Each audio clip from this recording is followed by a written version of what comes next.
Bonsoir, bonsoir à tous pour Bonsoir. cette soirée entrevue. Nous sommes ravis de vous accueillir à la découverte d'une revue.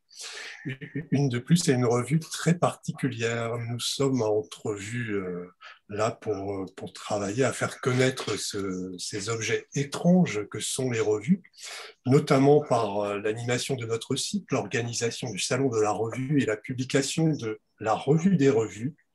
Bientôt, dans toute bonne librairie, notre dernier numéro qui va sortir. Mais point d'autopromotion, nous sommes là ce soir pour parler de Sigilla. Sigilla, une revue très particulière qui ne cesse de nous étonner depuis bien des années, car d'abord elle est très belle, fort bien faite, et c'est une revue, voyons, sa promotrice va vous la présenter, mais une revue très particulière, car il s'agit d'une revue transdisciplinaire, on peut y trouver de tout, franco-portugaise, sur le thème du secret, avec pour chaque numéro semestriel une thématique, et ça fait plus de 20 ans que ça dure. Il y a là un secret, décidément. Comment fait-elle? Je vais passer la parole à son initiatrice, qui va ensuite vous présenter le dernier numéro, Voir l'invisible, en compagnie de Mehdi Ayashi, Mathilde Ayoub et Véronique Elena. Je passe donc la parole à l'amie Florence Lévy. Bonne soirée à tous. Et vous pourrez retrouver ce programme d'ailleurs sur notre chaîne YouTube dans les 2 jours. C'est à vous. Alors, j'active. Merci Yannick d'avoir présenté cette revue à beaucoup de gens qui la connaissent déjà, je pense, mais pas que, heureusement. Et donc, je vais quand même la présenter, mais vraiment très rapidement, pour que tout le monde ait le temps ensuite de s'exprimer. Et donc, rapidement, je vais d'ailleurs répéter un peu ce que tu as dit, Yannick. Cette revue est une revue sur le secret, mais ça tout le monde le sait, et qui décline cette notion et en montre les nombreuses facettes depuis plus de 20 ans. Elles sont abordées donc de manière pluridisciplinaire, sous des angles donc, tels que l'histoire, l'anthropologie, la religion, l'art, la littérature, la psychanalyse, mais aussi les sciences exactes. Parfois, pas toujours. Donc, il y a un paradoxe, le sujet est extrêmement vaste, alors que quand on dit secret, on pense plutôt à l'intime, à quelque chose dit sous le sceau du secret, bref, à la sphère du privé, laquelle ne devrait pas être dévoilée. Mais dans cette revue, on entend le secret au sens large, ce qui n'est pas dit, l'occulte, le caché, ce qui est tu, le silence, le tabou, l'interdit. Donc, il y a de quoi faire, ce qui explique la longévité, effectivement, de cette revue. On analyse le fonctionnement de l'espionnage, du faux, de la dissimulation, et on ne recherche pas à révéler tel ou tel secret. Ce n'est pas l'objet de cette revue. L'objectif de Sigilla est plutôt de comprendre comment fonctionne le secret, quels sont ses liens avec d'autres notions. On cherche à débusquer, à décortiquer, à voir les dessous de ceci ou de cela, d'un événement historique, d'un aspect culturel, tout ça sans jugement de valeur. Sigilla est en outre une revue franco-portugaise, mais ouverte à d'autres aires culturelles, comme on va le voir d'ailleurs maintenant avec dans un moment quand les intervenants vont parler. Donc ce numéro sur l'invisible,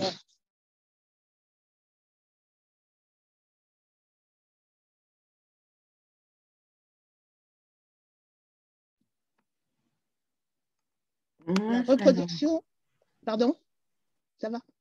La reproduction d'une photo prise par justement Véronique Elena, que vous allez entendre tout à l'heure, qui va nous montrer d'autres photos. Et donc, de paru le numéro 46, parce qu'on devait présenter ce numéro 45 au Salon de la Revue en octobre, et ce salon a été annulé. Donc, le temps a passé depuis, et Sigilla a publié un autre numéro qui s'appelle correspondance et ça ne prend pas beaucoup de temps. Voilà. Vous le voyez? Et donc, que dire de ce Invisible, qui est paru en juin 2020? C'est qu'il y a une étrange coïncidence avec le leitmotiv de l'actualité depuis février 2020, l'arrivée du coronavirus, qualifié dans les médias d'ennemi invisible. Mais en fait, nous avions décidé de ce sujet avant. Du coup, vous ne trouverez pas dans ce numéro, vous n'avez pas trouvé, pour ceux qui l'ont déjà lu, d'article sur le coronavirus, mais un poème de Manuel Alegre sur la Lisbonne vide, un poème de Michel Deguy traduit en portugais pour Sigilla par Marcos Ciscar sur le coronavirus. Et donc, en vignette de couverture, comme je le dis, et un clin d'œil à l'invisibilité sociale, sur laquelle il n'y a pas d'article, je crois, dans ce numéro, grâce à l'autorisation de reproduction donnée par Véronique Elena. Ce numéro est, comme il se doit, pluridisciplinaire. On y trouve des réflexions sur la Bible, le Coran, le Brésil, les vampires, le langage, une collection d'art, et j'en oublie, mais peu importe. On va essayer de savoir plus dans un moment. Donc, des axes se dégagent, savoir voir et croire, visible et invisible, l'invisible radical et sacré, l'invisible et l'indicible. Et du reste, je vois que plusieurs autres contributeurs, personnes qui ont contribué à ce numéro, sont présents ce soir et je vous remercie. Et j'espère qu'au moment de la discussion, ils interviendront et qu'on pourra donc discuter comme à plusieurs de ce thème de l'invisible. Voilà. Et donc, moi, je m'arrête là. Je laisse la parole aux intervenants que je vais présenter au fur et à mesure. Et ils compléteront parce que, voilà.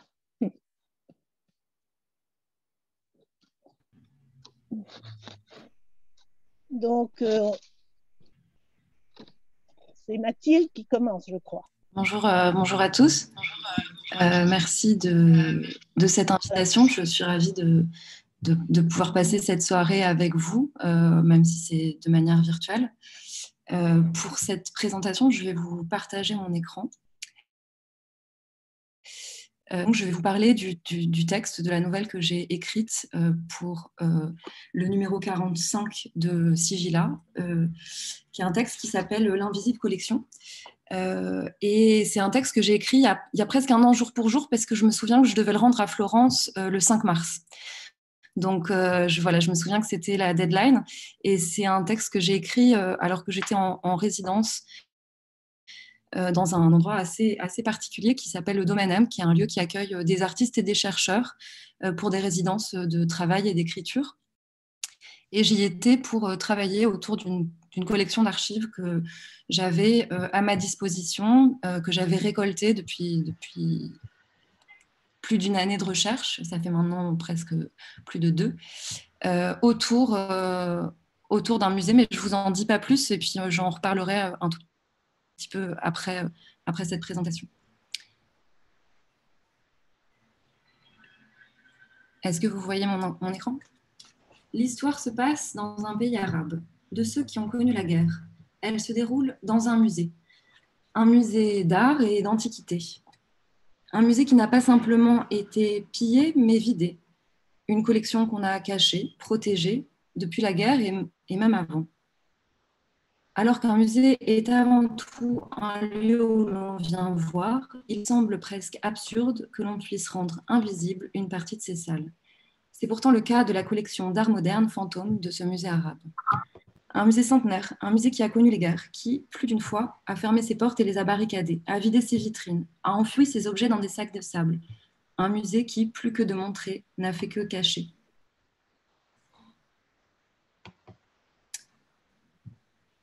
La fonction du musée qui lui avait pourtant été donnée était celle de justement protéger ses œuvres de la guerre, mais avant cela, de donner à l'homme l'envie de ne pas la faire. Un musée auquel on a jeté un sort pour avoir juré de ne pas vouloir la guerre. Des salles qui ont été ouvertes, inaugurées et puis verrouillées. Il fallait la clé. Dès sa création, dans les colonnes d'un journal européen, déjà, un homme relate la difficulté de trouver celui qui la possède. Il décrit l'attente de se laisser passer comme un moment agréable, passer dans un café, à discuter. Parfois, le sésame se fait long à attendre. Et il faut reprendre un café et revenir le lendemain. 50 ou 100 ans plus tard, on avait promis à un jeune historien de visiter une exposition, mais seulement en présence de la conservatrice. On lui avait bien dit qu'il fallait venir le matin, et chaque matin, pendant une semaine, le jeune historien se présentait devant son bureau. Le premier jour, elle était en réunion. Le second, elle avait dû s'absenter, et il aurait dû s'abstenir d'espérer. Le troisième, le musée était fermé.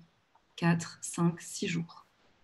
Pendant ce temps, il questionnait, il dessinait. Il imaginait ce que pouvait contenir cette exposition qu'on refusait de lui montrer, qui était comme un fantôme que l'on enferme dans un grenier.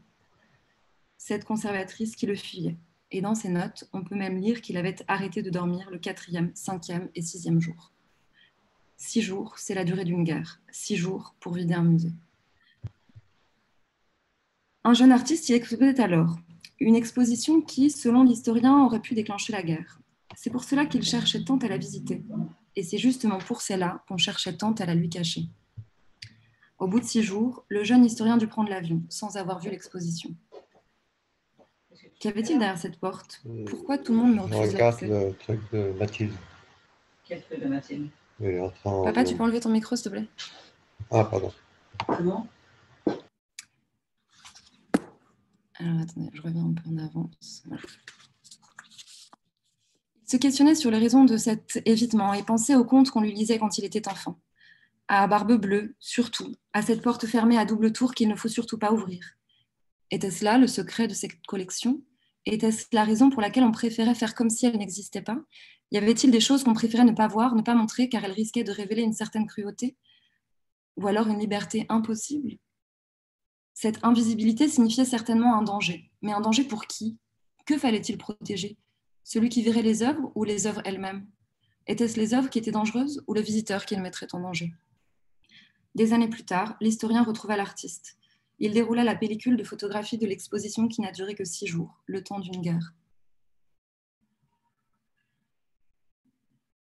De retour dans son pays natal, l'historien raconta à son ami philosophe cette enquête en suspens et les mystères qui règnent autour de cette collection d'art moderne. Le philosophe était plutôt de tradition sceptique. Il avait tendance à remettre en question tout et son contraire. Si personne n'avait vu ses œuvres, elles n'étaient pas visibles, et c'est donc qu'elles étaient invisibles, et donc qu'elles échappaient au visible. Si personne n'avait vu...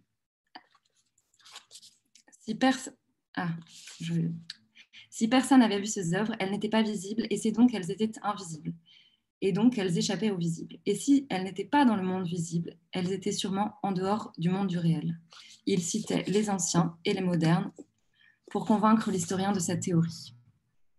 En rentrant chez lui, l'historien songeait à cette histoire d'anciens et de modernes. Pourquoi l'ancien était visible alors que la modernité ne l'était pas au sein de ce musée? Il devait mettre au clair certains points avant le lendemain, car il devrait rencontrer une journaliste qui lui avait dit au téléphone qu'elle avait quelques informations qui pourraient l'intéresser. Il savait que les journalistes aimaient les faits et il n'avait que des suppositions. Il s'était procuré un catalogue du musée. À la fin de l'ouvrage, on découvrait un pan des salles. Dans la légende, le numéro 5 désignait le département moderne. L'historien avait beau chercher, regarder attentivement et même utiliser sa loupe, retourner le plan dans tous les sens, il ne trouvait pas le chiffre 5 sur le plan. Il se procura toutes les éditions du catalogue, en vain. Encore une preuve, selon lui, de l'absence tangible et de l'effacement de cette collection. Il finissait par croire que cette collection n'était qu'un fantôme. Il était ponctuel et elle arriva juste après lui. Un signe de la main, presque invisible, suffit pour qu'elle vienne s'asseoir à sa table. Elle y posa un cahier à spirale et un dossier élastique. À ses yeux noirs et à son léger accent, il sut tout de suite qu'elle était originaire de ce pays. Les rôles s'inversèrent. C'est elle qui parlait et lui qui prenait des notes. 50 ou 100 ans plus tôt, on avait décidé de la création d'un département d'art moderne au sein de ce musée d'art et d'antiquité. On imaginait ce lieu comme le reflet d'une société riche de multiculturalisme, assumant son présent et tournée vers l'avenir. Un conservateur avait commencé à visiter des ateliers d'artistes, à acheter des œuvres. Il voulait montrer la diversité des visages, la profondeur des regards, la beauté des paysages de son pays. Elle avait vu cette collection et la connaissait bien. Avant d'être journaliste, elle avait même travaillé à la réalisation d'un inventaire précis et avait photographié un par un tous les tableaux. Elle se rappelait un chiffre exact de 1453 œuvres. Des formations professionnelles, l'historien ne put s'empêcher de penser que c'était la date de la chute de Constantinople. Ce chiffre, a priori anodin pour quiconque, fit résonner en lui des mots, des dates et des pensées inachevées. Byzance, 330 après Jésus-Christ, Constantinople, 1453, début de l'Empire ottoman, chute de l'Empire ottoman, création du musée, iconoclasme, objet présent mais pas présenté, présence d'images absentes, iconoclasme par l'absence, présente dans cette absence de preuves, l'histoire est là et ne laisse jamais rien au hasard. L'historien revint à lui. Il dévisagea la jeune femme comme si il avait face à lui une princesse byzantine. Sans le savoir, elle portait en elle le secret de l'histoire. C'était la première personne qu'il voyait de ses yeux qui avait vu ce qui n'était pas visible pour les yeux des autres. Elle incarnait la seule preuve tangible de l'existence de ses œuvres, malgré leur caractère non visible a priori. L'unique témoin de l'invisible. À la fin du rendez-vous, elle lui remit une pochette en lui faisant promettre de garder son contenu secret et de ne dévoiler à personne sa provenance, car cela pourra être dangereux. Cette promesse scellerait à jamais ce voile d'invisibilité qui semblait interdire à cette collection d'être un jour visible. Que faire d'un tel secret? À son tour, l'historien serait condamné au silence et à l'impossibilité de montrer. Il hésita, puis promit. De retour chez lui, il découvrit des dizaines de planches contact, quelques centaines d'images d'œuvres, un petit fragment de leur totalité. Chaque planche regroupait les images par catégorie. Il y avait les portraits, les natures mortes, les paysages. Enfin, il découvrait de ses propres yeux ce qui n'était qu'une image mentale proche du mythe. Il les compta une par une. Il y en avait exactement 330. Lorsqu'il formula ce chiffre 330 dans son esprit, les 1123 œuvres absentes apparurent l'instant d'une seconde sur le papier, avant de ne laisser qu'une page blanche.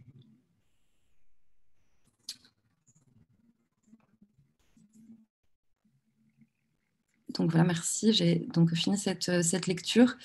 Je vais peut-être finalement quand même continuer de vous partager mon écran parce que ça me permettra de revenir peut-être sur ces images que vous avez vues et qui vous ont peut-être un peu surpris. Il faut peut-être revenir au moment de l'invitation à l'écriture, enfin du moment où Florence Lévy m'a invité à écrire un article dans ce numéro 45 de la revue Sigilla sur l'invisible. Il me semble qu'en fait, on s'était retrouvés dans un café, et puis voilà, Florence m'avait dit qu'il y avait cette thématique qui allait enfin, le prochain numéro allait être de cette thématique, et elle m'a demandé si j'avais quelque chose à dire sur cette thématique. Moi, je développe depuis fin 2018 donc une recherche autour du Musée national de Damas, en Syrie, qui est un musée donc, qui occupe une grande partie de mes recherches, tant et si bien que j'ai débuté une thèse cette année à la suite de ces recherches préliminaires. C'est un musée qui donc, a été fondé en 1919 et qui, au moment où j'ai commencé à m'intéresser à lui en 2019, célébrait son 100e anniversaire. Il se trouve que beaucoup d'eau a passé sous les ponts depuis que j'ai écrit ce texte,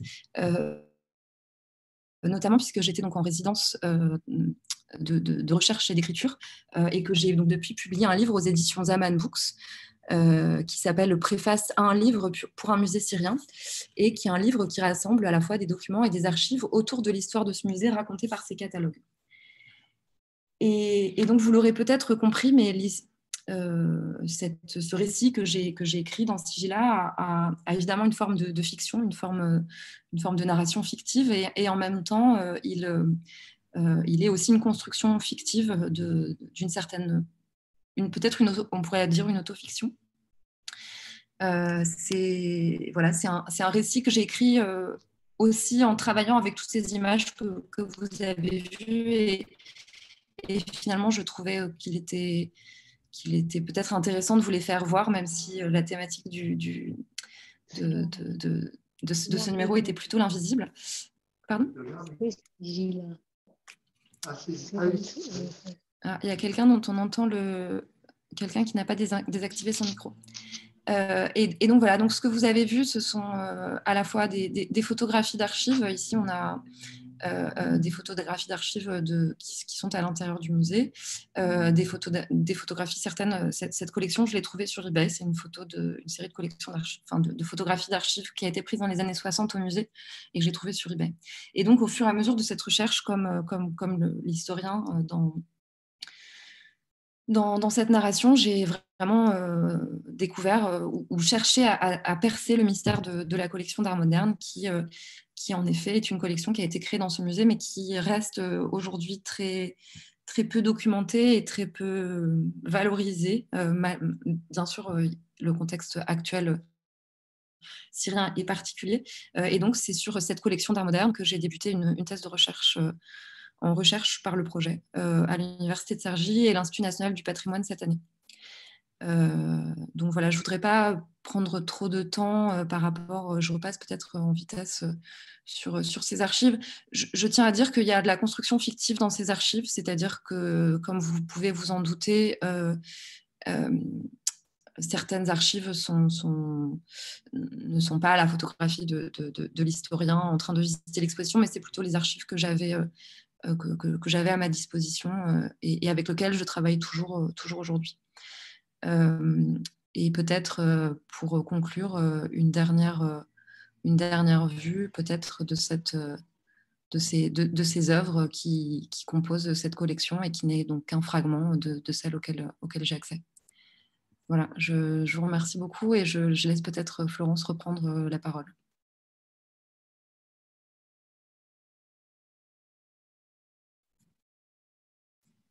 Pardon. Mais, ça y est. On m'entend là? Oui. Merci beaucoup, Mathilde. Donc, je crois qu'on avait convenu. Donc, je suis désolée parce que je pensais te présenter, mais je pense que tu t'es présentée déjà là. Mais j'ai quand même envie de dire comment on s'était connus, c'est-à-dire que c'est toi, Mathilde, que tu nous as fait jouer et travailler les gens de Sigilla auparavant. C'est comme ça qu'on s'est connus, en faisant une performance, malheureusement avec peu de public, parce que c'était une période où il faisait à la fois froid, il y avait des gilets jaunes, c'était à Montreuil, tout ça, mais ça nous a marqué, les membres, je crois, ils sont là pour témoigner. Et voilà, et comme on avait beaucoup apprécié, c'est vrai que j'avais envie que tu participes encore d'une autre manière à Sigilla, voilà. Et je pense qu'on va garder les photos pour les questions pour la fin, mais que chacun les ait en tête. N'est-ce pas, Yannick, que je ne vois pas? Yannick? Oui, je suis là. On est d'accord? Tout à fait d'accord pour ce principe. Bon. À qui passes-tu la parole? Alors, je passe la parole à Mehdi Hayashi, que je peux, cette fois, je n'oublie pas, que je peux présenter. Donc, Mehdi Hayashi a fait des études de philosophie du droit et s'est orienté vers l'ethnologie et l'anthropologie sociale, discipline dans laquelle il réalise aujourd'hui un doctorat à l'École des hautes études en sciences sociales. Il s'intéresse à un courant réformiste d'orientation rationaliste, entre guillemets, au sein de l'islam ibadite. Au carrefour d'une anthropologie de l'islam, d'une anthropologie des intellectuels et d'une attention soutenue aux nouvelles pratiques d'écriture, notamment numériques, il tente de comprendre l'émergence progressive d'un champ intellectuel depuis la fin du XXe siècle jusqu'à nos jours au sultanat d'Oman. Donc, son article s'intitulait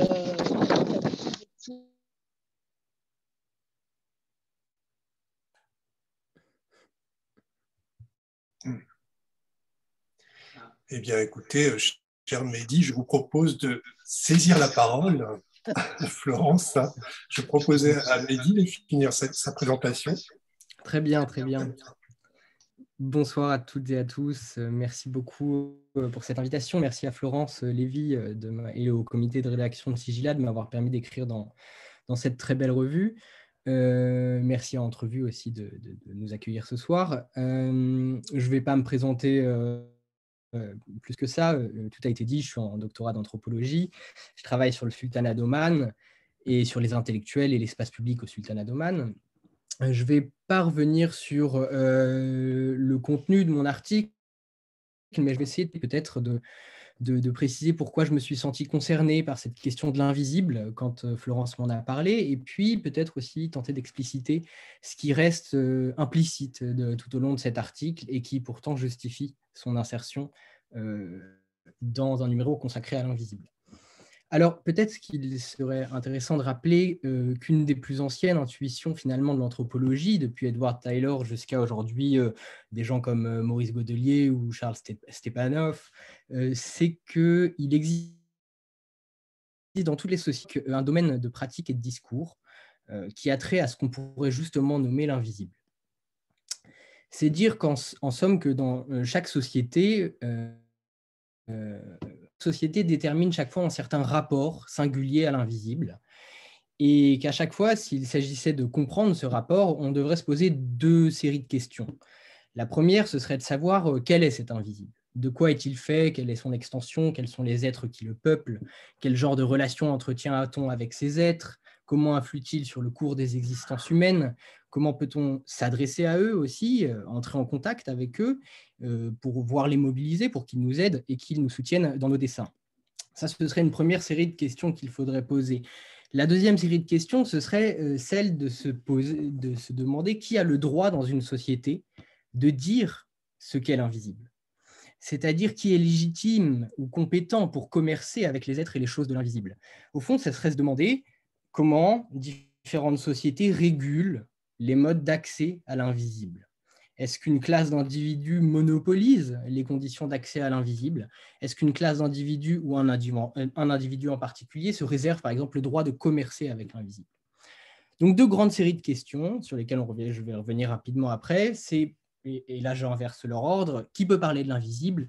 Et parmi ces gens qui en parlent, qu'en disent-ils? Or justement, on sait que l'anthropologie s'est constituée comme discipline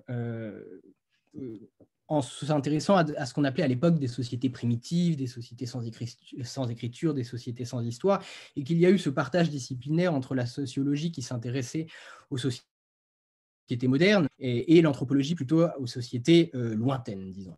Et les objets classiques qui avaient trait à l'invisible en anthropologie étaient plutôt la magie, la sorcellerie, les rites de possible. Et on s'intéressait moins, et on s'est intéressé plus tardivement, au grand monothéisme en anthropologie. Et donc, il y a quelque chose comme une sorte de bizarrerie ou peut-être de nouveauté aussi à se poser la question de l'invisible quand on en vient à parler, par exemple, à poser des questions comme qui monopolise l'accès à l'invisible en ce qui concerne, par exemple, la multiplicité des religions qui forment l'islam, et des confessions plutôt. Et en fait, on se poserait, disons que les sociologues ou les anthropologues auraient tendance à se poser la question d'une autre manière. Ils diraient, par exemple, quelle est la classe de clercs qui monopolise la gestion des biens de salut? Mais ça, ce serait une question plus sociologique, plus anthropologique qu'on pose quand on étudie l'islam. Mais qui monopolise l'accès à l'invisible, c'est plus étrange. Et si moi-même, j'en suis venu, en tout cas pour cette revue, à me poser cette question, c'est parce qu'en 2007, au sultanat d'Oman, des religieux de confession ibadite. Alors l'ibadisme, c'est la troisième voie de l'islam, c'est-à-dire ce ne sont ni des chiites ni des sunnites, mais c'est un courant qui est apparu au tout début de l'islam aussi, autour de problématiques de savoir qui allait diriger l'apparition du prophète. On pourra revenir, si vous voulez, sur ce courant lors des questions. Donc en 2007, des intellectuels musulmans de cette confession publie un livre qui s'appelle Al-Iman Bayn al-Ghayb wal-Khurafa, ça veut dire la foi entre l'invisible et les superstitions. Et ce livre a l'enverse et a occasionné une scission à l'intérieur du champ religieux ibadite omanais. Et sont apparus ceux qu'on appelle aujourd'hui les rationalistes. Alors au début, c'est une insulte qui a été lancée par le Mufti, donc la sommité religieuse au sultanat d'Oman, qui les a traités dédaigneusement de rationalistes, parce qu'eux-mêmes ne se qualifiaient pas ainsi. Et en fait, ce qui est très intéressant dans ce livre, c'est qu'ils attaquent frontalement la question de l'invisible dans l'islam. Alors, cette question de l'invisible, elle est fondamentale dans la théologie musulmane, puisque croire à l'invisible, c'est être musulman. C'est-à-dire que c'est définitoire de la condition de musulman, puisqu'il faut croire en l'invisible, au caché, au mystère de Dieu, à ce qu'on appelle el-Ghaib, pour témoigner et appartenir à la communauté des croyants. Or, ce qui est très intéressant dans ce livre-là, si on les prend au mot et si on s'intéresse à l'invisible, c'est de dire que ces auteurs-là disent quelque chose d'assez original dans ce livre. Ils disent en somme, ils s'adressent, disons, à l'establishment de leur école, donc c'est-à-dire à tous les grands cheikhs, à tous les érudits religieux qui constituent le ministère des Affaires religieuses, etc. Ils s'adressent à eux et ils leur disent vous avez peuplé l'invisible de choses qui n'ont rien à y faire. Vous y avez mis des miracles, vous y avez mis des croyances, en la possibilité parfois même de se téléporter d'un lieu à un autre. Vous avez mis des croyances dans l'agentivité des talismans. Vous avez parlé de rêves prémonitoires qui pourraient nous faire voir le futur, encombrer l'invisible de tout un ensemble de pratiques et de croyances qui ne sont, ils le disent tout de go dans leur livre, dans le titre de leur livre, des superstitions. Et en Oman, pour retrouver le thème premier de la revue Sigilla sur le secret, en Oman, de pratiques, de croyances, l'usage des talismans, les récitations coraniques, toutes ces choses que ces auteurs qualifient de superstitions ont un nom qu'on appelle la science des secrets. Et elles sont secrètes parce qu'elles sont le privilège d'érudits religieux justement qui monopolisent ces savoirs pour notamment construire leur charisme religieux. Et alors, c'est très intéressant parce que ce livre est une attaque, finalement, contre ces sciences secrètes, contre tout cet invisible encombré de superstitions, enfin, c'est eux qui qualifient ces croyances de superstition, et ces auteurs lancent ce que j'ai appelé dans l'article un conflit d'invisible. C'est un double conflit qui nous renvoie aux deux questions que j'avais posées au début. C'est-à-dire, d'abord, c'est un conflit contre l'establishment religieux, c'est-à-dire contre la parole autorisée des chefs religieux. C'est la parole soudain de deux intellectuels ibadites qui, eux, ne sont pas passés par les instituts islamiques. Ils sont passés par un cursus universitaire, parce qu'il y a évidemment des déterminants sociaux à cette prise de parole hétérodoxe, sur lesquels revenir ici. Mais donc, c'est d'abord un conflit d'invisible au sens où ils clament eux-mêmes le droit de dire ce qu'est l'invisible. La deuxième chose, c'est qu'ils clament le droit de dire ce qu'est l'invisible et effectivement, ils en contestent la composition. Ils expliquent, avec une méthode que je ne peux pas expliciter ici et dont je vais vous présenter le résultat, ils expliquent en réalité que l'invisible est constitué de 4 invisibles. L'invisible passé, qui comporte l'ensemble des événements révolus, c'est le passé finalement, ce que nous on appellerait le passé. L'invisible absent, qui consiste pour un individu donné en l'ensemble des événements qui se produisent hors de son champ de perception. Je ne sais pas ce qui se passe actuellement maintenant dans ma rue ou à New York.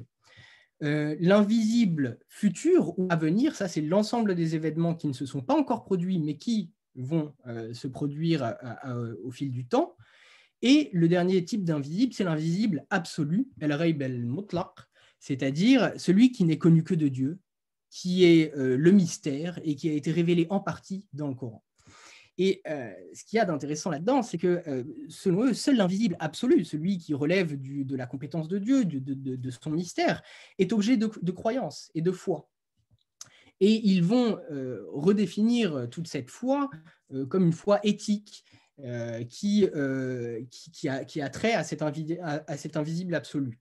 Alors, pour préciser, c'est-à-dire que cet invisible absolu, comme il a été révélé en partie dans le Coran, ce qui est dans le Coran doit être objet de croyance. Il y a un littéralisme derrière ça. Et les trois autres invisibles sont ce qu'ils appellent le domaine des lois naturelles.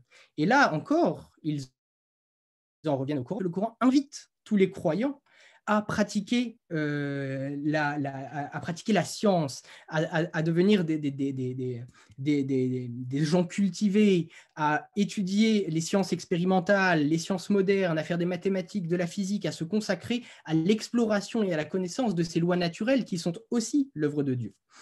Donc, dans ce livre un peu complexe, sur lequel ils s'affrontent et ils lancent un conflit invisible, on voit que on pourrait dire, et c'est ça qui était un petit peu l'objet de cet article et que je trouvais l'idée un petit peu intéressante de soulever, que ce conflit d'invisible nous dit en réalité quelque chose du monde visible, et c'est-à-dire des transformations massives qu'a connues la société omanaise depuis la découverte du pétrole et son exploitation commerciale à la fin des années 60. C'est une société qui a énormément évolué. Il y a eu une mise en place d'un système éducatif moderne, dont justement ces réformistes sont le résultat, entre autres choses. Il y a eu toute une modernisation économique, la mise en place d'un État, une bureaucratisation de la société. Donc, autour de toutes ces réformes, on trouve cette idée que je développe un peu dans l'article, qu'en redéfinissant l'invisible, c'est-à-dire en décidant des êtres qui le peuplent, du genre de relation ou non qu'on peut entretenir avec eux, si l'usage de talismans ou de récitations coraniques sont efficaces pour guérir la maladie, ou si au contraire, comme le soutiennent ces auteurs, il vaut mieux aller à la clinique et se faire soigner par un médecin compétent et qualifié, eh bien en redéfinissant cet rituel, redéfinissent le croire, redéfinissent la foi, et surtout lui permettent de la mettre en conformité avec une modernité vécue depuis un demi-siècle en Oman. Et finalement, c'était un peu l'intérêt de cette idée de jongler avec l'invisible, c'est de voir que les réformistes religieux dont je traite ici et dont je vous ai présenté très et trop rapidement le livre, émonde quelque part l'invisible de ces êtres, de ces croyances superstitieuses pour épurer la foi et la rendre compatible avec le monde moderne. Et alors, pourquoi c'est si important et pourquoi est-ce que ça marche? Parce qu'en fait, ce qu'ils font, c'est qu'ils réduisent le périmètre de l'invisible à un domaine qui est infalsifiable par la science. C'est-à-dire que on pourrait imaginer des procédures scientifiques pour contester la croyance au talisman ou l'efficacité des récitations coraniques pour guérir du diabète. Mais la croyance en Dieu, jusqu'à preuve du contraire, est infalsifiable. On n'a pas de dispositifs expérimentaux pour contester cette croyance-là. Et donc, pour conclure et pour le dire dans un langage d'abord barbare, puis ensuite dans un langage qui sera plutôt le nôtre ce soir, l'idée c'était de montrer que la confrontation avec les logiques épistémiques et les modes de vie de la science moderne oblige certains musulmans à redéfinir leur religion pour lui faire abandonner ses prétentions, c'est-à-dire de connaissance, de dire une certaine vérité du monde, et pour la recentrer autour d'un paradigme existentialiste vécu sur le mode d'une foi éthique. Et pour abandonner de ce langage barbare, c'est pour plutôt dire, ce serait de montrer, et j'aime bien cette idée justement, que la confrontation avec la science oblige ces musulmans ibadites que je viens de vous présenter rapidement à réformer le croire et donc à dépeupler l'invisible pour pouvoir le mettre en conformité avec le monde vécu de la science moderne. Et c'était un peu cette idée de voir que les conflits d'invisibles témoignent quelque part de la marche du monde et d'une certaine modernisation de la société omanaise aujourd'hui. C'était ça l'ambition. Merci.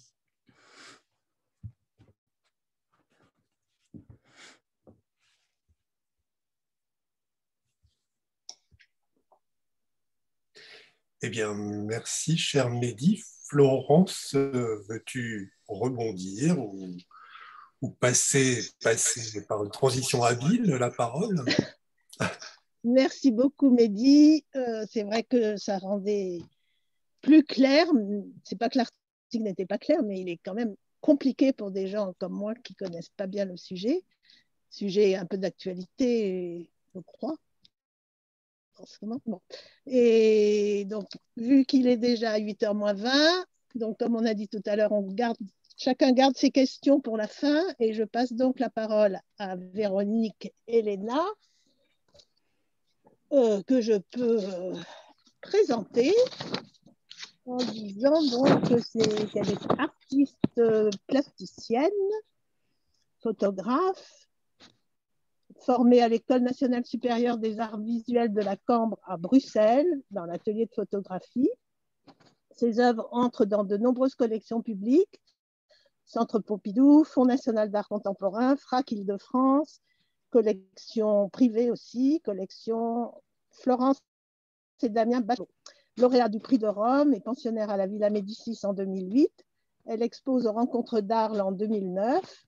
Elle est présentée par Christian Lacroix dans le cadre du prix Découverte et crée en 2015 le vitrail du millénaire de la cathédrale de Strasbourg. En 2016, elle obtient le prix de l'intelligence de la main, catégorie dialogue, ça me dira ce que c'est, de la Fondation Bettencourt-Schuller avec le maître verrier Pierre-Alain Parot. En 2018, son travail fait l'objet d'une rétrospective au musée Réatu à Arles. Voilà. Juste pour la petite histoire très rapidement, comment j'ai connu Véronique Elena, enfin je l'ai connue, comment je l'ai contactée pour ce numéro sur l'invisible, c'est qu'en me promenant un jour dans les jardins du Palais Royal, il y avait des photographies exposées sur l'espace Buren. Et l'une s'appelait Les Invisibles. Et on était en train dans le comité de rédaction de composer ce numéro. Et donc, Les Invisibles, quelle coïncidence. Voilà, et donc je suis entrée en contact avec elle et la voici ce soir. C'est drôle que Florence, tu rappelles cette anecdote de comment tu as connu mon travail. Et ce qui est incroyable, c'était que c'était une expo qui a duré une journée. C'était l'expo qui était la veille du confinement. On l'avait accroché la veille du confinement. On a fait le vernissage de cette expo au ministère de la Culture. Franck Riester devait venir faire un petit discours et il n'était pas venu parce qu'il avait le Covid. Mais à l'époque, ça ne disait encore rien à personne. Et on s'était tous fait la bise. Et je pense que c'est la dernière fois que j'ai fait la bise à des gens dans un endroit public. Et on s'était tous serré la main et tout ça. Et le lendemain, l'expo était enlevée, en fait. Enfin, c'était terminé, c'était le confinement. Bon, en tout cas, merci beaucoup, Florence, de m'avoir invitée. Merci beaucoup à la revue. Merci beaucoup pour cette soirée. Je vais vous raconter l'histoire des Invisibles, en fait, comment j'ai fait cette série et pourquoi. Donc, j'ai alors normalement préparé un petit truc pour partager. Non. OK. Et là, hop. Est-ce que vous voyez? Je vous entends plus. Non, pas là pour l'instant. Vous voyez pas encore? Non. Non. Alors, attendez, je vais réessayer. Excusez-moi, je suis désolée. Alors, hop. Normalement, ça devrait marcher. Écran partagé. L'animateur a activé le partage d'écran par les participants. Ah, c'est bizarre, c'est marqué. L'animateur a désactivé le partage d'écran par les participants. Est-ce que... Peut-être Mathilde, tout à l'heure, était co-animatrice. Est-ce qu'on vous a donné ce statut? Non. C'est peut-être ça. Okay. Hugo, es-tu là? Alors, il suffit d'autoriser plusieurs personnes à partager sans faire de co-organisation. OK. Ah ben voilà, là, je crois que je vais pouvoir... L'occasion de saluer et remercier Isabelle. Alors. Ouais. De base, OK, partager. Et la BIM, Ça Est-ce marche. que ça marche? Ça marche. Ok, super. Ouf. Alors, comme vous le disait Florence, je suis artiste, je suis plasticienne et photographe, principalement photographe, mais j'ai aussi fait du vitrail, mais ça c'est plus tard. Lorsque j'ai été pensionnaire à la Villa Médicis, les premières images que j'ai faites là-bas, c'était des images, enfin je partais dans Rome le matin très très tôt pour photographier la ville que je n'arrivais pas à appréhender autrement que très tôt le matin. Et, et, et en faisant ces photographies, j'ai découvert qu'il y avait des sans-abri qui dormaient sur le seuil des églises ou devant des bâtiments, devant des portes fermées. Bien entendu, j'ai été très, très touchée de cette découverte et j'ai passé l'année à Rome à faire d'autres choses que ça. Et puis mon année s'est terminée et j'ai décidé de revenir à Rome pour faire cette série sur les invisibles, à Rome et dans d'autres endroits en Italie. En fait, ce qui m'intéressait beaucoup, c'était quand même c'était la place de ces hommes dans la société et, euh, et qu'est-ce que ça représentait, ces personnes qu'on ne voyait pas, en fait, qui étaient vraiment comme invisibles, vraiment invisibles, et couchés au petit matin sous leur couverture. La manière dont je travaille, c'est important. En fait, je vous montre de près parce que je ne sais pas si vous avez des grands ordinateurs ou pas. C'est donc la personne qui dort dans sa couverture. Je travaille à la chambre, donc c'est une manière de travailler. Donc l'appareil photo que vous voyez ici à droite, il y a beaucoup de lenteur dans ma manière de travailler et il y a vraiment un rapport aussi avec le passé, les façons anciennes d'appréhender le monde, entre guillemets, et vraiment d'être connecté au monde par le biais de cet appareil photo. Lorsque j'ai commencé cette série, je suis revenue en Italie, pas tout de suite à Rome, mais à Gênes. Et vraiment, il y avait une grande, un, un rapport entre ce que je voyais de ces gens qui dormaient et, et par exemple, là, c'était la vie d'un saint. En fait, il y a un saint qui s'appelle Alessio et qui a passé sa vie sous l'escalier de chez ses parents. Et il y avait toujours un rapport très fort entre ce dénuement et des histoires comme la religion, enfin les histoires des saints et les histoires qui étaient très, très touchantes à ce moment-là, quoi. Les traces de ces sans-abri aussi m'ont beaucoup touchée. En fait, le matin, quand ils avaient fini de dormir, ils cachaient leurs affaires derrière, par exemple, ces colonnes, et puis ils allaient se promener dans la ville. Et enfin, c'était très touchant de voir les traces de ces gens. Alors qu'ils n'ont rien, ils laissent leur petit carton comme un lit, quoi. Ça, c'est à Rome, c'est une église qui s'appelle San Agostino. Et encore une fois, ma manière de travailler, c'était vraiment d'être là à 5 ou 6 heures du matin avec la chambre, de tout monter le matériel. Et il y avait quelque chose de très émouvant parce que c'était très silencieux et j'entendais les gens respirer. J'entendais quand ils se tournaient dans leur couverture.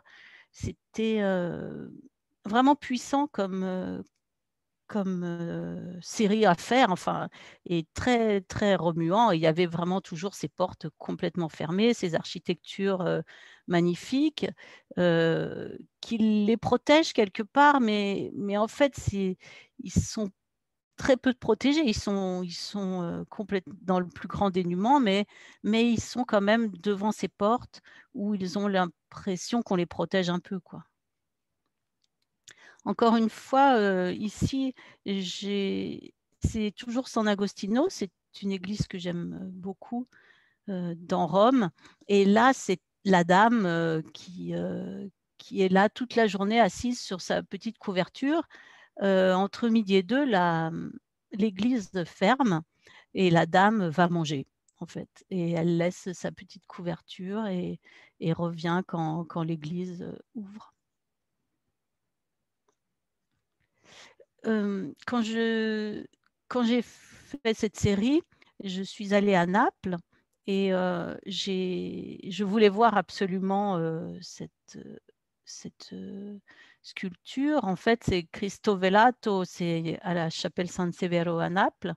Et vraiment, il y a quelque chose de ces statues tombées de leur piédestal. Pour moi, ce sont vraiment des statues tombées de leur piédestal. Il y a quelque chose de magnifique et d'extrêmement triste et touchant dans ce qu'ils sont, dans ces personnes qui sont vraiment seules au monde, en fait, et pourtant magnifiques et en même temps d'une grande, grande tristesse.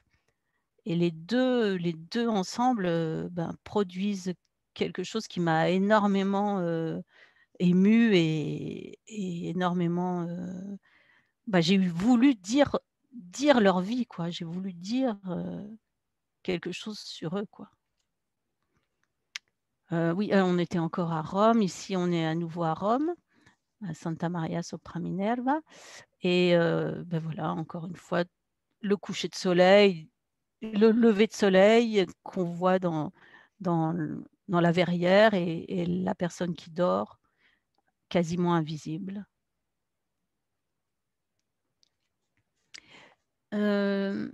Ici, on est à Piazza dei Massimi, toujours à Rome. Ce que je voulais vous dire aussi, c'est que dans mon travail, ce qui est très important, à un moment qu'on ne voit pas ici, mais qui est vraiment important, c'est le soin que j'apporte, bien sûr, à la prise de vue, donc à la chambre, avec des négatifs, vraiment une manière beaucoup de lenteur, beaucoup de soins pour faire les images. Et ça continue, en fait, ce soin, il est très important aussi dans les tirages, qui sont des grands tirages, avec une matière photographique extrêmement, on va dire, présente, et on sent, bref, tous les détails sont très importants et très présents. Et là, à partir enfin, plus je faisais les photos, et plus je me disais, mais il faut vraiment que je les rencontre, en fait, ces personnes, parce que je suis sans arrêt en train de les photographier lorsqu'ils dorment. Et au bout d'un moment, je me suis dit, faut que je les rencontre, quoi. Et en fait, j'ai commencé avec cette personne, j'ai attendu qu'il se réveille, et puis je suis allée lui parler, je suis allée lui dire ce que je faisais, et chaque fois, c'était des rencontres, en fait. Et ces rencontres, elles ont donné lieu à des photos. Par exemple, j'ai demandé aux gens que je rencontrais qu'est-ce qu'ils avaient comme objet. Et parce que ça m'intéresse beaucoup de savoir ce que les gens qui n'ont rien ont, en fait, ont gardé. Et donc, je leur demandais, montrez-moi des objets que vous avez gardés. Et une des personnes m'a mis cette bague. Il a posé sa main contre le mur. Il m'a dit, ça va, ça, comme objet? Je dis, ah ouais, j'ai trouvé ça incroyable, parce que c'est à la fois, je ne sais pas si la bague, elle est vraie ou pas, et peu importe, mais il y avait cette bague, elle était incroyable voilà, dans la photographie et sa main, et je trouvais ça, moi, je sais pas, très touchant. Et puis, j'ai fait des portraits aussi. Donc, c'est Angelo que j'ai beaucoup photographié. Et voilà, c'était presque l'aboutissement de toute série d'images, d'avoir au final les invisibles qui deviennent visibles. Voilà. Voilà. Oups, non, annuler, c'est pas ça que je voulais faire. Oups, excusez-moi. Voilà, comment on revient au normal? Ça, je sais pas comment on fait. Sur la petite icône partage l'écran en bas, à côté de converser. Ok.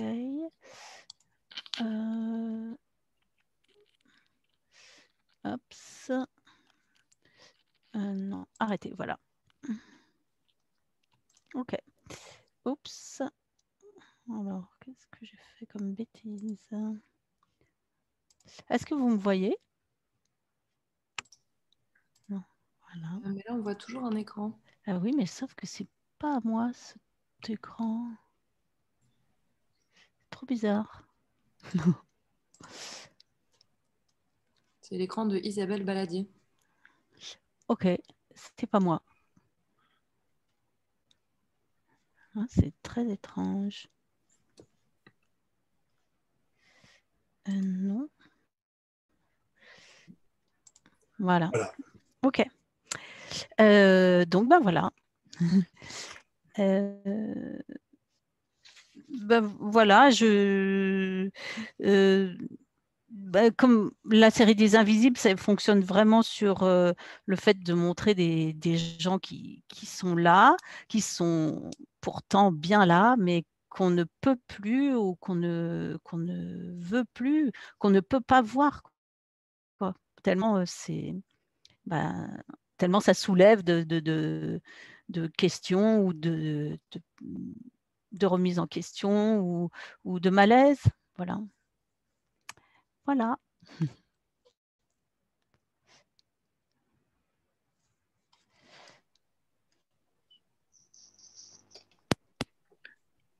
Merci beaucoup. Eh bien, Florence, Oui, reprendras-tu la parole? Merci beaucoup, Véronique.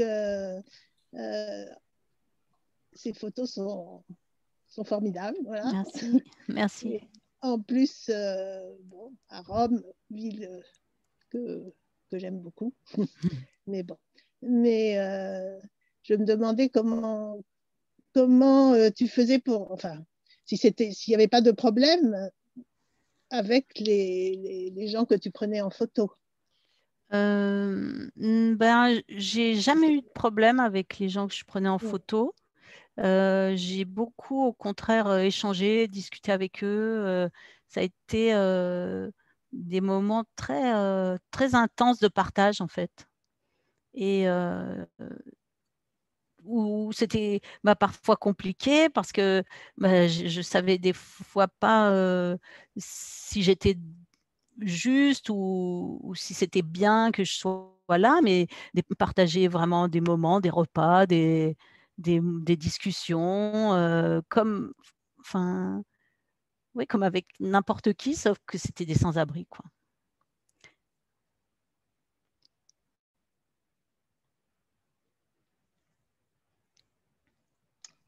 J'ai envie de demander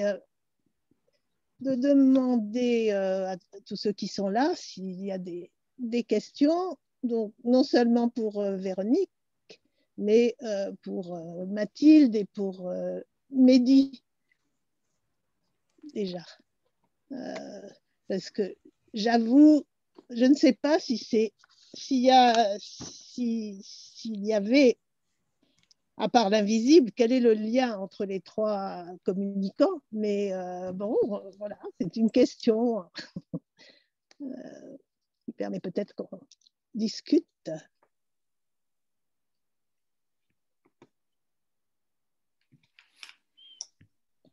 Mais peut-être, si je peux me permettre, une question aussi simplement d'organisation. J'ai omis de préciser en introduisant cette soirée qu'en fait, c'est une discussion qui aurait dû avoir lieu au Salon de la Revue, qui malheureusement a été annulée lors du confinement au mois d'octobre. Donc Florence, tu nous as donné quelques éléments, en gardant quand même le secret, mais des éléments qui ont fait que vous avez réuni ces auteurs pour ce numéro particulier.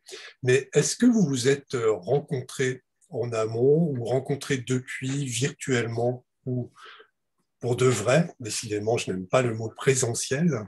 Est-ce que vous avez échangé déjà entre vous en tant qu'auteur de cette revue ou de la revue?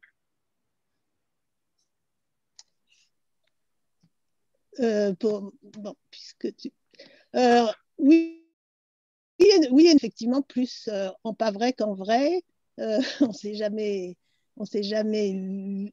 vu ou revu. Enfin, Véronique, c'est la première fois que je la vois, je dois dire, en virtuel, parce qu'on avait communiqué que par mail et par téléphone. Par téléphone, ça ne date que d'aujourd'hui, d'ailleurs. Mais on avait échangé effectivement par mail. Mathilde n'a pas revu non plus depuis le confinement et depuis le moment où elle avait accepté l'invitation pour octobre. Et pareil pour Mehdi. Donc, comme toutes les trois avaient accepté apparemment volontiers, je leur ai proposé de le faire en pas vrai. Voilà. Et ils ont accepté. Voilà comment ça s'est passé, mais j'espère qu'on aura l'occasion de se voir un jour prochain. Ah oui, alors. Et Florence, je peux te poser une question? Vous m'entendez? Oui, oui. Et, alors, les 3 points de vue présentés ce soir étaient vraiment passionnants et très différents. C'est très bien. Il ne faut pas chercher le lien invisible. Et il faut les garder dans chacun avec son unité. Mais je me demandais si dans ce numéro, il y aurait un point de vue, un angle poétique. Est-ce qu'il y a des poèmes ou, je ne sais pas, un essai poétique sur la poésie et l'invisible, l'angle invisible, tous les angles invisibles de la poésie, sur la poésie et à l'intérieur de la poésie?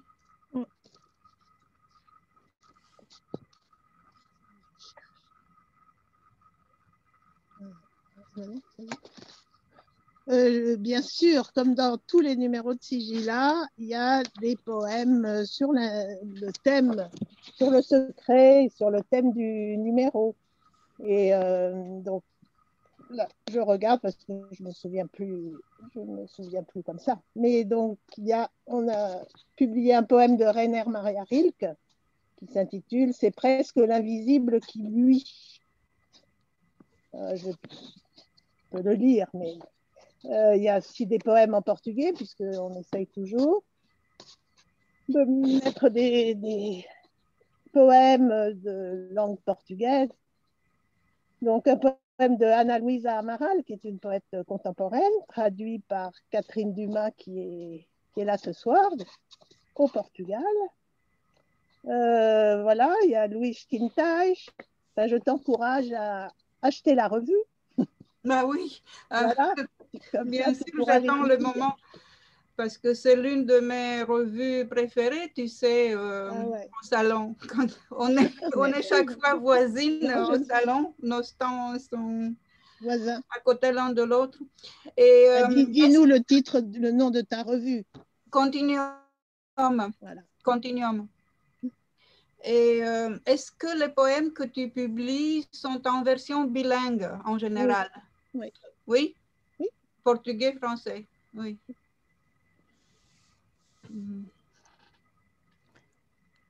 On peut commander la revue? Comment? On peut la commander, n'est-ce pas? Oui, oui. À l'adresse... il suffit de commander à mon adresse revuesigilla@gmail.com. D'accord. Sinon, on la trouve dans certaines librairies, mais très peu. Mais il y en a quand même, comme Chan, comme la librairie Compagnie. Je pourrais vous faire la liste, mais... Si je peux me permettre, moi je trouvais que le texte de Mathilde, c'était très poétique en fait. Oui, C'est pas de la poésie avec des vers, hein, mais je trouvais ça, je sais pas, l'histoire, bah, bien sûr, ça réel, mais le petit texte était très poétique avec en plus un photographe qui est le seul témoin des photos, enfin des œuvres. Ça m'a beaucoup plu, moi étant photographe, et je trouvais ça très poétique. Merci. Mais c'est vrai que du coup, le photographe, là, les images que vous avez vues proviennent de plusieurs photographes. Oui, j'avais bien vu. Et puis, il y a aussi des mises en scène et des choses comme ça. J'ai vu, mais je trouvais même... j'étais très contente de voir les images parce que quand j'ai lu le texte, ça me manquait beaucoup. Et peut-être ça peut être aussi, enfin, j'en sais rien, mais dans la revue, peut-être mettre des images. Ben, c'est vrai je sais pas, on en avait... Moi, à ce moment-là, il y avait vraiment cette idée il y avait aussi donc, cette question qui était que j'avais, en tant que chercheur, des informations, mais que je ne savais pas dans quelle mesure je pouvais les partager, dans quelle mesure je pouvais les partager publiquement. Et donc voilà, c'était aussi presque un déguisement. Donc moi, j'ai jamais écrit de fiction avant ce texte, enfin, ou en tout cas de récits fictifs. Et c'était du coup la première fois que je passais par ce mode de récit-là. Et c'était aussi presque un déguisement ou presque une manière de me mettre un voile d'invisibilité et de pouvoir aussi dire les choses. Et voilà, c'était... Et les dire sans qu'elles soient d'une véracité scientifique ou sans qu'elles soient susceptibles d'être mal perçues par certaines personnes. C'était aussi utilisé. Bah ouais, et ça, j'aimais bien la frontière qui est franchie d'un côté ou de l'autre, comme un petit louvoiement comme ça. Merci. Bon, voilà, je trouvais que c'était chouette. Merci beaucoup. Si je peux me permettre. Yann. Bonsoir, oui. Bonsoir, Yann. Bonsoir, en hommage à ce numéro auquel j'ai eu la chance de contribuer. Je vais rester invisible. Non. Mais non, je voulais, c'était par rapport à la poésie, parce que j'avais inclus quelques vers de Baudelaire et en rapport avec le poète et la poésie. Et c'est vraiment pas long, je peux lire juste ces vers. Donc c'est la cloche fêlée. C'est la cloche fêlée. Et donc, oui, avant les lire, Baudelaire, il chante la voix affaiblie du poète qui provient de son âme elle-même fêlée. Donc l'âme fêlée, c'est quelque chose qui ne se voit pas, qui est invisible, mais l'art en général, donc les belles photographies qu'on vient de voir rendent bien l'invisible visible. Et ici, c'est la voix du poète que l'on entend et qui rend la fêlure invisible, alors pas tout à fait visible, mais en tout cas perceptible d'un point de vue, puisque dans la poésie, on l'entend, même si on l'entend intérieurement, on l'entend tout de même. Donc voilà, je vais juste lire les 4 vers. Moi, mon âme est fêlée, et lorsqu'en ses ennuis, elle veut de ses chants peupler l'air froid des nuits, il arrive souvent que sa voix affaiblie semble le râle épais d'un lit. Voilà.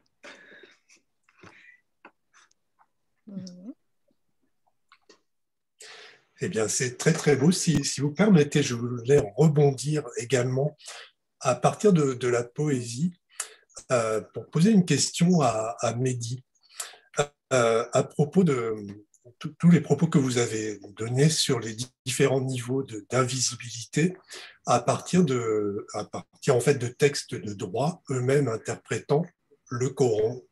Qu'est-ce qu'il en est de la notion de secret en général, plus précisément dans ce cas d'invisibilité, sur ces écrits religieux, leur dimension de poésie, ce qui veut dire à la fois ce qui est montré et ce qui est caché, donc qui prête à l'interprétation, et pour aboutir à l'édiction de textes de loi qui tendent à une précision et à des effets concrets. Est-ce que ma question est suffisamment claire? Je suis pas tout à fait certain de l'avoir oui, comprise. Peut-être. Alors en fait, je perçois peut-être deux choses, c'est-à-dire quand j'ai évoqué le secret à Oman, c'était pour parler des sciences secrètes, c'est-à-dire ilm al-asrar, c'est-à-dire les sciences secrètes ou les sciences des secrets. Et ce sont vraiment ce corps de croyances et de pratiques qu'on dirait populaires, mais et qui renvoie justement à toute une façon de gérer l'infortune, d'essayer de comprendre les malheurs qui nous arrivent, que ce soit dans le destin ou dans la maladie. Et ça, elles sont secrètes parce qu'elles sont pratiquées par des érudits religieux qui en acquièrent le monopole. Sur la dimension poétique du Coran ou des textes religieux, évidemment, c'est une chose qui est connue, le Coran étant pour les musulmans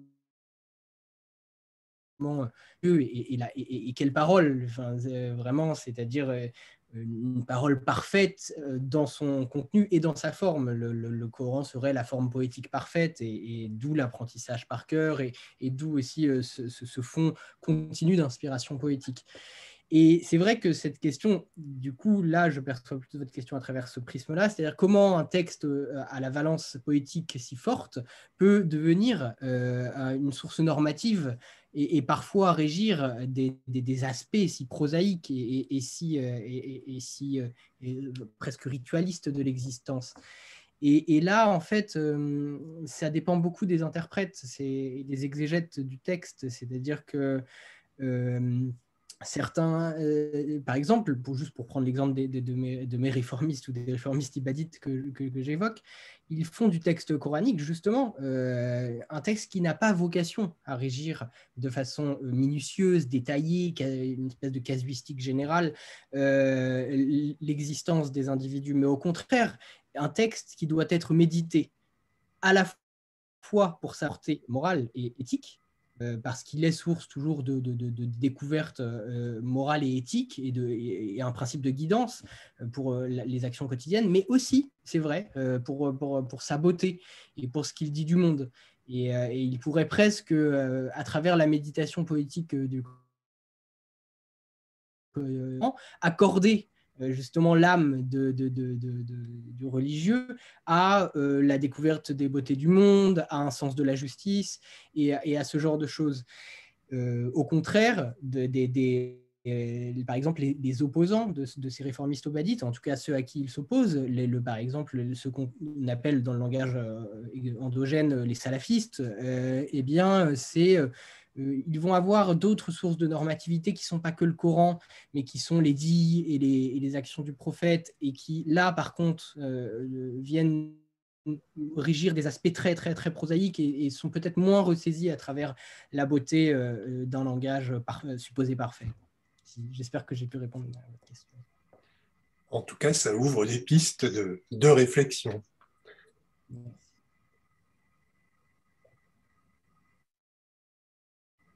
D'autres questions parmi le public, nombreux?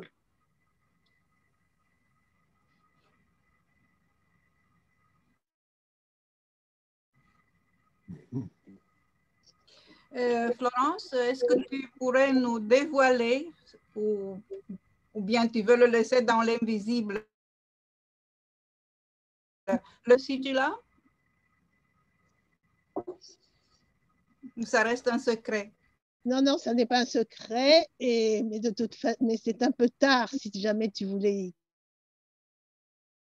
contribuer. Et voilà, on est en train de le boucler. Il porte sur les couleurs. Mais ah oui, tu m'avais dit, oui, j'ai oublié. Et je peux même révéler le thème suivant. Alors? Vengeance. Vengeance. Oh.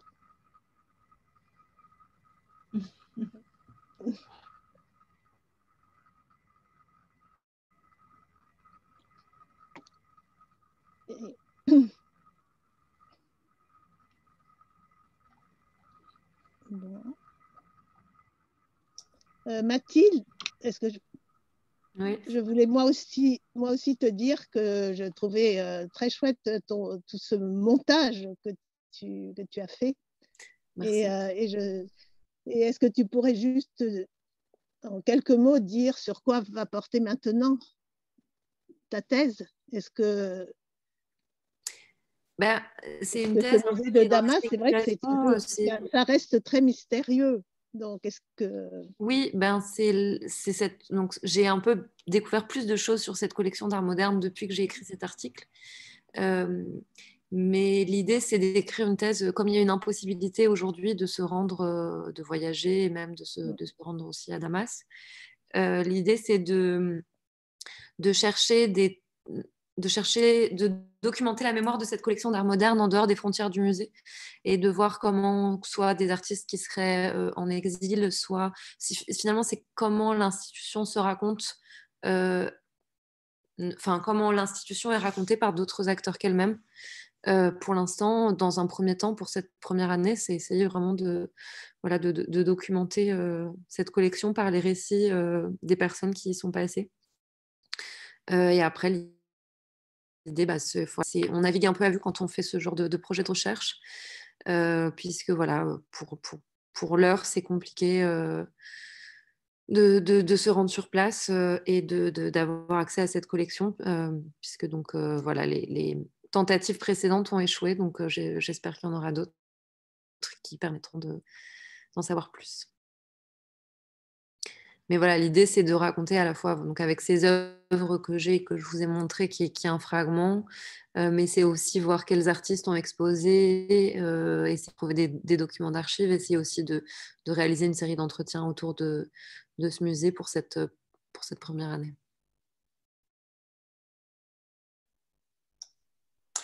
Ce que je trouvais frappant, c'est que ce musée se trouvant à Damas, non pas le fait qu'il y ait une partie, c'est tout l'intérêt de ce récit que vous en faites, une partie des collections qui soit cachée, mais ce que vous en montrez ensuite, on voit essentiellement des portraits dans une ville, un pays dont on dit la tradition a priori est plutôt de ne pas représenter la personne humaine.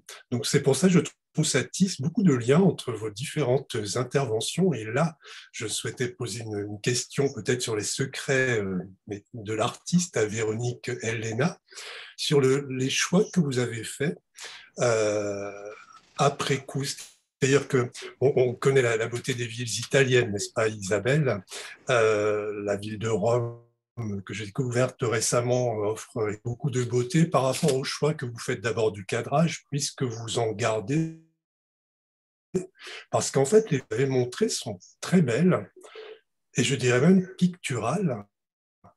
Elles sont quasi étonnantes à croire que ces personnes, se trouvant dans ces circonstances un peu obligées, auraient choisi le carton qu'il faut pour répondre au crépi du mur, une couverture qui ne va pas jurer dans ce paysage, qui est de se faire discret, de se fondre d'une certaine façon, qui fait penser aussi aux œuvres d'Ernest Pignon-Ernest, par exemple, quelque chose de pictural. Est-ce que ce sont des choix que vous avez fait de nous montrer justement ces photos sur lesquelles vous apparaissent parfois a posteriori ces corps endormis? Il y a vraiment une picturalité, oui, et de tout le décor se met bien.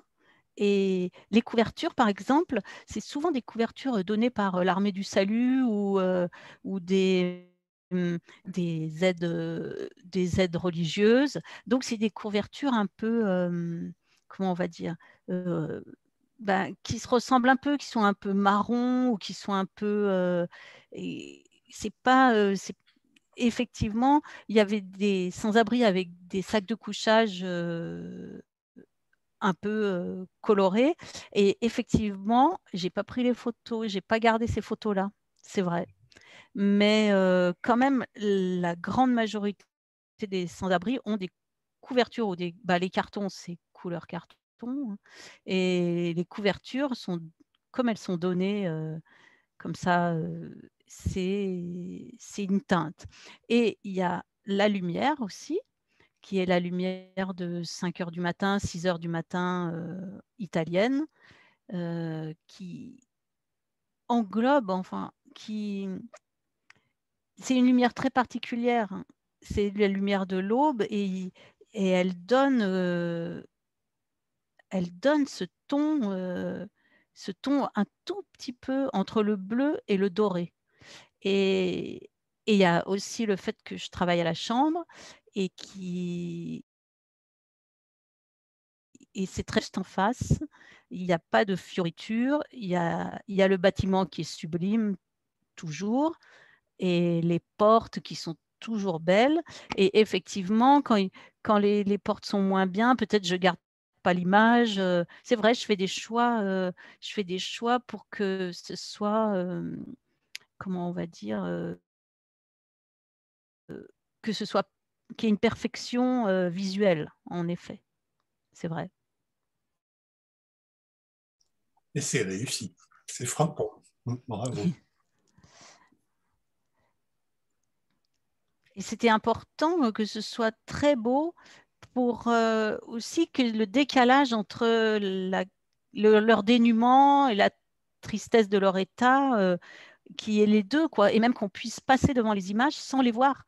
Même quand on regarde les images, parfois on ne les voit pas. C'est-à-dire quand il est sous l'escalier, ou il y avait ça aussi. De toute façon, eux se fondent complètement dans le décor. C'est vraiment un instinct de survie aussi, hein, parce qu'il faut qu'il y ait ils soient invisibles pour être protégés. En m'excusant d'être arrivée en retard, mais j'avais cours par Zoom avant. J'étais très, très vivement impressionnée par la seule chose que j'ai entendue de la présentation de la revue, qui sont les photographies de Véronique et Léna. Très, très, très impressionnée. C'est des lieux que je connais, tu as montré. Merci. Ouais. Et j'ai eu en tête un tableau de Botticelli intitulé La Derelita. C'est dans d'Esther. Et c'est une femme. Si j'ai le droit de partager l'écran, je vous le montre. Ah ben oui, avec plaisir. Parce que cette beauté picturale dont parlait Yannick, que nous avons tous ressenti, on la trouve dans ce tableau de la Renaissance que j'avais recherché. Oui. J'arrive. Isabelle, si tu trouves un lien vers l'image, mets-le dans le chat. Ah, voilà. Ah ouais, sublime.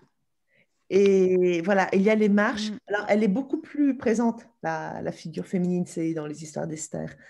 Mais les marches, la porte, la lumière rose et le désespoir. Et cette sensation que le désespoir a une voix unique qui chante, qui pleure de la même manière à travers les siècles et que tu nous redonnes à voir.